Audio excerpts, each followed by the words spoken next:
Hello everybody, this is the video guidance to give you a little bit of an understanding of what's happening for the Sharing Best Practice network. So this is where we'll be going through what's needed for assignment 4, the Sharing Best Practice network, and also the second part of that is the reflection. Largely we're going to be focusing on Unit 3 and Unit 4 within this assessment. And the main focus, or the actual Sharing Best Practice network itself, is section A of assignment 4. So throughout this video we will be going through what is required within each of these points, number 1, 2 and 3. So you're aware of this before your presentation and what you'll need to be sort of covering, so you can check those things off in preparation before you actually present. The presentation for the Sharing Best Practice network is initially rooted within assignment 3, which is where you have two sections, section A, which is about the lesson plans, and section B, which is a rationale. And as we can see for assignment 3, we've got section A details here, and we'll come to section B shortly. So the section A is essentially producing up to 3 lesson or learning plans, which include the following: clear objectives, identify unfamiliar technology on unfamiliar technologies that you're going to use, and that's where we've looked at least 3 different technologies to use within our practice, and these should be unfamiliar technologies. And within the assessment criteria in the box, which I'll just go to in a second, just here we've got that user range of unfamiliar. A range we've previously identified as 3, which is why I've got 3 learning or lesson plans. Unfamiliar meaning those technologies which are not in day-to-day use on a personal or professional basis. So for example, just using the VLE Moodle would not be applicable, because that would be something which we should be using in our professional day-to-day, on a professional day-to-day basis. If you're using something like a Moodle quiz, that's something quite different, because that's a function within Moodle. So back to the content of that section A. We've got our clear learning objectives, we have identified those technologies, and within our lesson plan or lesson plans we're clearly indicating those technologies and making use of them, and we'll provide an additional document which provides an outline for what is called here the design specification. This is essentially a set of instructions, clear instructions, not too detailed but enough for somebody to follow. If you were to give it to a colleague who hasn't used that technology before, they should be able to pick them up and just follow them step by step in order to recreate or reproduce and reuse that technology for their subject areas. The section B for assignment 3 is the rationale. That should just be a rationale which includes those following points down here. I'll not go through those, but you be methodical in indicating each of those. You might separate A, B, C and D with different paragraphs to clearly indicate those. However many lesson plans you have for section A, you should have the same number of the rationale. So back to our assignment 4. When we are presenting, we will need to, and the presentations that we'll each carry out will be our Sharing Best Practice network. So you should experience a lot of different technologies and have the ability to feedback on those, as well as hopefully be much more enriched throughout from that experience. So for your presentation, you need to be aware that you need to provide copies of your lesson or learning plan. Entirely up to you if you want to give one each or one between 2. You know how many people are in the group, so how many to come prepared with. And within the presentation, this second point, you need to demonstrate the use of learning technology applied within the curriculum. That's so within your practice, essentially what you've planned for in assignment 3.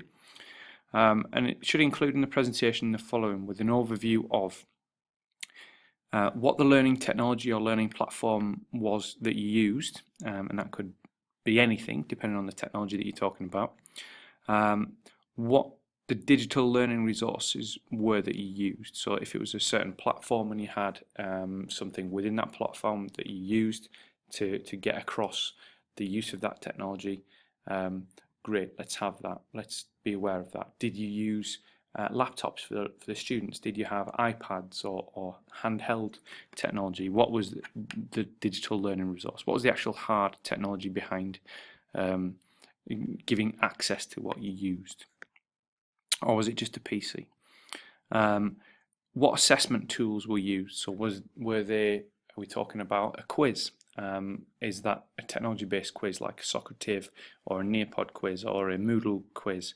Was it a worksheet that you asked students to fill in the class afterwards? Was it a scenario, something non-technology based, where the technology maybe delivered the information and you were assessing that use of that in class? Was it just question and answer? And how did you maybe, what questions did you use relating to that? Was it, were the questions based on the use of the technology? So how students felt that that technology had an impact on them, or were the actual subject-based questions? Maybe a blend of both. And that really links to point F as well, what feedback you received from the learners. So you might have touched on those in one. The specified infrastructure and learning space requirements, that might also be just essentially going through and confirming the design specification that you used, and you might have that as a handout to all of the audience, and you could go through that. So what do you need in terms of hard-based technology? What do you need like software for that access to things?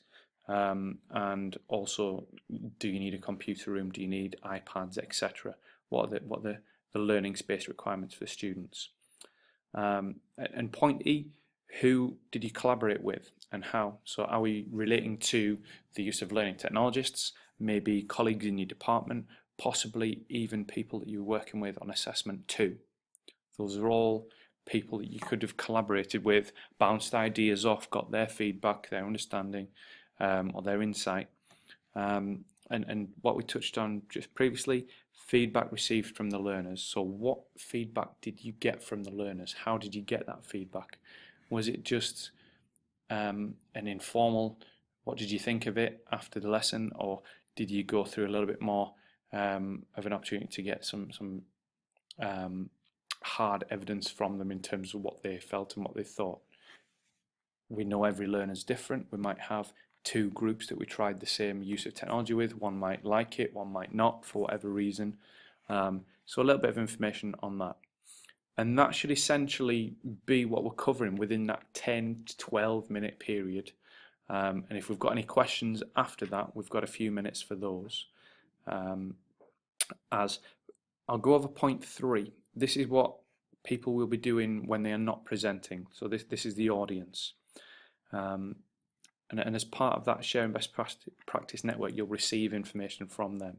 So they will give you a little bit of feedback on a template which has a review of the lesson or learning plan used. It'll be very much a straightforward analysis, some comments based on, was it simple to use, straightforward, was it easy to read as an observer, if you like, and someone commenting or critiquing and just picking up that lesson plan to use. They'll comment on the use of collaboration with others, so that'll be what the feedback you give related to section 2.E here above. The design of the session, which is essentially going through the bulk of the points in terms of what learning technology you used, how you go through the lesson plan, the structure, and how you design that session as opposed to lesson. And that's the key thing, because we might be talking about online learning or distance learning within this session, so they will give feedback based on that from their viewpoint. And also the implementation of that session design, so how effectively you delivered that. We might have questions particularly relating to that. Why did you decide to use that session design? Did you think it worked? What was the purpose? And that might also, some questions or notes from those questions would be useful for you to receive as well.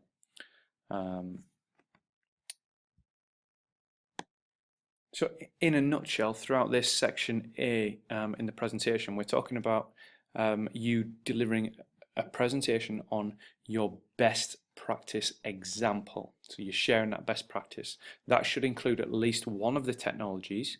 If you have a lesson or session where you had 2 or 3 technologies, fantastic. If we can blend technologies together and use them effectively, let's show those examples to other people. So we're all very much in our own processes and procedures of what works for us, and that's largely due to the ongoing exploration of the use of technologies. And this is a great opportunity for us to find out off each other what people used, how it was good for them, why, have an opportunity to question them, and really think about how that might affect you in your own practice. And that's a large part of this part 3. In addition to that, and more to the point, after the sharing best practice network, there is section B for assignment 4, and that is essentially where we carry out a reflection and improvements to the lesson and learning plan. And that's where we'll take away that feedback from the peers and our own feedback after we've actually delivered the session in the curriculum, and we'll amend the learning plan, and we'll really highlight on there what it is that we need to maybe change, or what changes we are making, and we'll highlight those so they are very clear on that amended lesson plan. The second part, the 750 word reflective essay, that is where you will use the feedback from the audience from the Sharing Best Practice Network, consider that, formulate it with your own ideas, and in the essay we're going to critique in 3 parts, so we might split those up into 250 words each. The value of collaboration, and provide a critical evaluation of the design from the feedback obtained from the learners and other stakeholders. Those other stakeholders being the other people in your class, in your group, maybe your line manager, maybe other lecturers who partake on the delivery of that course or that module or unit. Anybody who has, if you like, an investment in that, and we can call the people that we've collaborated with our other stakeholders, because they might have an active interest in using that technology in their practice. The third part will provide clear next steps in refining the design and implementation of the process. This is where we're being critical in terms of, is there a requirement for the improvement of how we use that? What would we suggest that are really important things now we've been through that process to recommend for future, and what will you do in future? So hopefully this stands you in good stead in preparation for the Sharing Best Practice Network and your presentation as part of that. And as always, if you have any questions, don't hesitate to get in touch with me, and I'll give you a little bit of support.